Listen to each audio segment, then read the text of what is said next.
Hi friends, చూస్తున్నారు కదా present నేను గూర్ జంక్షన్లో అయితే ఉన్నాను. గూర్ జంక్షన్ నుంచి ఎక్కడికి వెళ్తారని మీకు డౌట్ రావచ్చు. చాలా రోజుల నుంచి వెళ్దాం అనుకుంటాను, పెండింగ్ పడిపోతూనే ఉంది. అరుణాచలేశ్వర స్వామి టెంపుల్కి వెళ్దాం అనుకుని అయితే లాస్ట్కి ఫైనల్గా అయితే ట్రైన్ అయితే ఎక్కేసి అయితే వచ్చేసాను. తిరువన్నమలై రైల్వే స్టేషన్లో అయితే దిగాల. అక్కడి నుంచి అరుణాచలేశ్వర స్వామి టెంపుల్కి వెళ్ళాలంటే ఎక్కడైనా ఎవరైనా ఆటో వాళ్ళని పట్టుకున్నా సరే కూడా మనం తీసుకెళ్ళి నేరుగా ఈస్ట్ ద్వారం కాడ దింపేస్తారు. కాకపోతే 20 రూపాయలు ఛార్జీ తీసుకుంటారు అంతేను.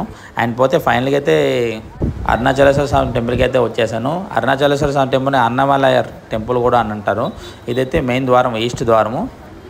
ఇక్కడికి చాలామంది మన తెలుగు వాళ్ళే ఎక్కువ వస్తూ ఉంటారు. రాజాగోపురం కాడ మన దీపం వెలిగించాలా. దీపం వెలిగించి ఇక్కడి నుంచి మనం గిరిప్రదక్షిణ చేయాలంటే ఫస్ట్ ఇక్కడ దీపం వెలిగించుకొని టెంకాయ కొట్టుకొని బయలుదేరాలా.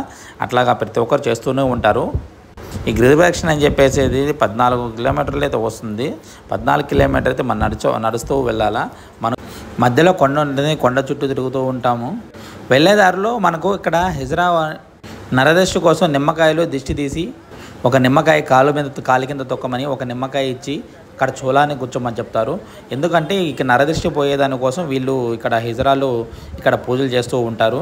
నా తరపున అందరికి ఇచ్చే సజెషన్ ఏంటంటే ప్రతి ఒక్కరు గిరిప్రదక్షిణ చేయండి ఇక్కడ అరుణాచలం వచ్చినప్పుడు.